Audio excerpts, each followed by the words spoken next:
By context, makikita po natin sa chapter na ito, nandito yung mga kayamanang panglangit. Ayun o. Di po ba? Hindi tayo umaalis doon sa konteksto. Binigay natin yung chapter 6 verse 1, may kinalaman sa giving to the needy. Ayun. Pagbibigay ng tulong sa kapwa na hindi pakitang tao lang. Hindi ka magbibigay ng tulong dahil sa makikinabang ka kasi ginagawa ng ibang, hindi ko naman sila sinisiraan ng nagpa-vlog. Follow nyo ako and subscribe. Picturean mo kami. Bigas, grocery. Kaya ka nagpapapicture kasi parang i-follow, di ba? Di ba gano'n? So maraming million views ngayon, gano'n? So paano wala yan? Binigay kong bigas niya, grocery ba? Hindi gano'n. Sa Kristiyano, ano po? Pagbibigay ng tulong sa kapwa na hindi pakitang tao lang. Yun yung kayamanan sa langit. Nag-iipon ka nun sa lupa habang nabubuhay ka. Pangalawa, pananalangin sa Diyos na hindi pakitang tao lang. Kaya ka nananalangin dahil hinihiling mo sa Diyos yung kaligtasan mo, kaligtasan ng sambayan mo, kaligtasan ng kapwa mo, at pinupuri mo ang Diyos. Yun yung tamang pananalangin. Di ba ba? Ama namin na nasa mga langit. Di ba ba? Sambahin ang ngalan mo. Di ba ba? Napapalood din yun. Pangatlo, pagpapatawad sa nagkasala sa inyo. Nakalagay yun dun sa Mateo, sa panalangin 6:14-15. Patawarin niyo po ang nagkasala sa amin. Natututo ang isang tao kapag siya'y makadiyos na magpatawad. Kasi tinuturo ng banal na kasulatan, forgive and forget. Diba ang tanong ni Pedro, yung tinalakay natin sa parables, ano ko nakita ito? Hanggang kailan ako magpapatawad, Panginoon? 77 beses ba? Kasi sa kultura ng mga Hudyo, pagpapatawad, tatlo lang, pag nakaapat ka, hindi na kita patatawarin, kaaway na kita. Itinuturo ng kautusan, love your enemy.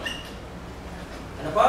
So ito yung mga kayamanang panglangit, pagbibigay, pananalangin sa Diyos, pagpapatawad sa nagkasala sa iyo, pag-aayuno, ano pa? Paglilingkod sa Diyos kesa sa kayamanan. Mas nakapokus yung tinatawag na isang Kristiyano doon sa paglago ng kabutihan na may gawa. Ano po? Sa kanyang kapwa. Ito po yun, yung tinuturo ng Panginoong Yesus ngayon. Do not store up for yourselves treasure on earth, where moth and rust destroy and where thieves break in and steal. But store up for yourselves treasures in heaven, where neither moth nor rust destroy and where thieves do not break in or steal. For where your treasure is, there your heart will be also. Yun ang gustong ipakita ng ating Panginoong Yesus. Nadadaan lang yung mga bagay na inipon nyo na yan.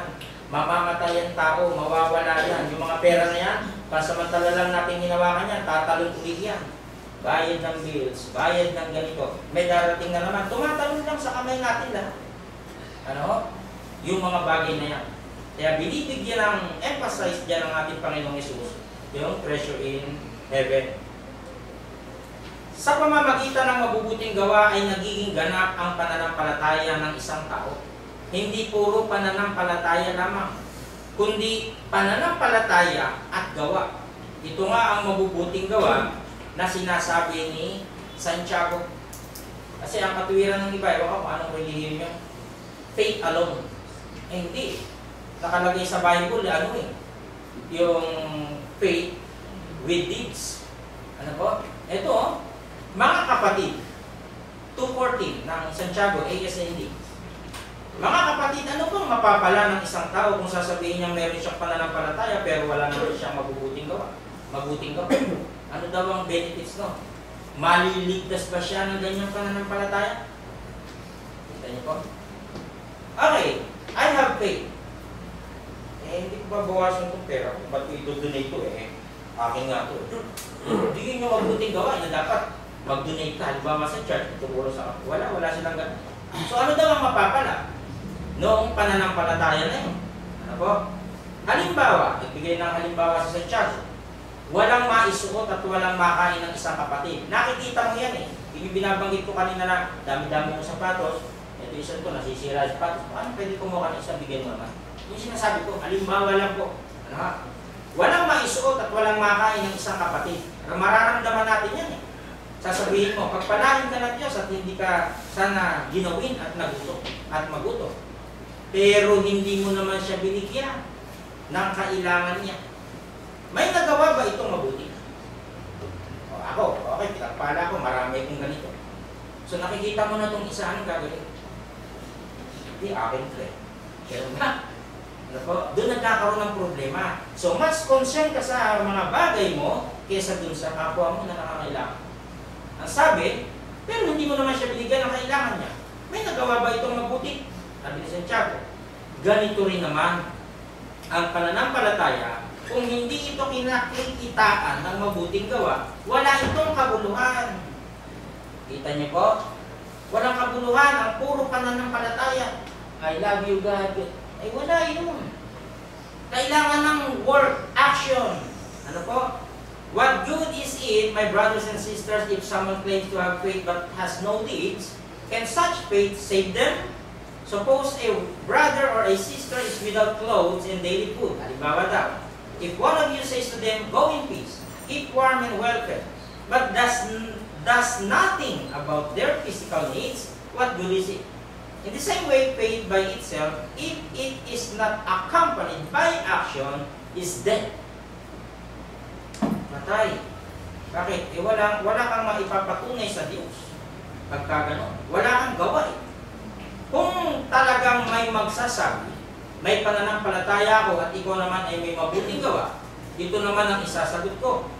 Paano ko makikita ang pananampalataya mo kung wala ka namang mabuting gawa?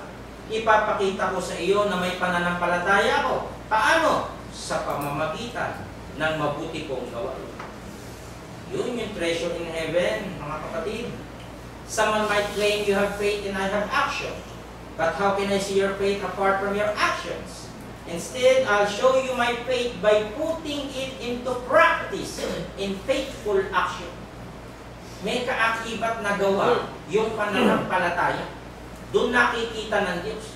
Kasi kung wala, ang sabi nga doon ay, huwag kayong tumulad sa mga Perseo na mga ipokrito. Sabi nga nung, banggit kayo ng banggit ng salita ng Diyos, love your neighbor ka na. Pero ikaw na hindi mo naman labang iyong neighbor, hindi ka nga nagbibigay. Yun. 2:20. Ikaw na walang pangunawa, gusto mo bang patunayan ko na walang kabuluhan ang pananampalataya kung walang mabuting gawa? So naka-insert dyan yung good deeds eh. You foolish man, do you want evidence that faith without deeds is useless? Hindi ba't itinuring na matuwid ng Diyos ang ninuno natin si Abraham? Nagbigay ng example si Santiago. Si Abraham ang ginamit. Dahil sa mabuti niyang gawa, nang ihandog niya sa altar ang anak niya si Isaac. Diba? Gaganyanin na niya yung kutsilyo eh. Sa ganito eh. Itatarap na, inawat ng anghel. So doon pa lang napatunayan ng Diyos, gagawin mo pala talaga yan sa akin. Ano, may kaakibat na gawa. Gagawin mo talaga yan sa akin. Was not our ancestors Abraham considered righteous for what he did when he offered his son Isaac on the altar?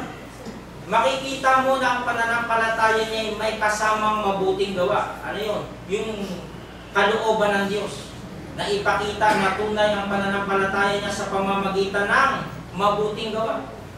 You see that his faith and his actions were working together, and his faith was made complete by what he did. Natupad ang sinasabi ng kasulatan, sumasampalataya si Abraham sa Diyos. At dahil dito itinuring siyang matuwid, tinawag pa nga siyang kaibigan ng Diyos. And the scripture was fulfilled that says, Abraham believed God, and it was credited to him as righteousness, and he was called God's friend. Dito niyo makikita na itinuturing na matuwid ng Diyos ang tao. Bakit? Dahil sa mabuti nitong gawa. At hindi dahil sa pananampalataya lang. Napakalinaw po ng mga talata sa mababaw na salita. You see that a person is justified by what he does and not by faith alone. Kasi may mga nagtuturo. Sapat na yung pananampalataya. Eh, kontra yan sa Santiago. 2:25. Pangalawang example, ganoon din si Rahab, ang babaeng bayaran. Itinuring siyang matuwid. Bakit? Anong dahilan? Tinalakay po natin sa Heroes of Faith. Dahil itinago niya ang mga espiya ng mga Israelita at itinuro ang ibang daan para makatakas sila. So, ibig sabihin ay ginabayan niya yung mga tao ng Diyos.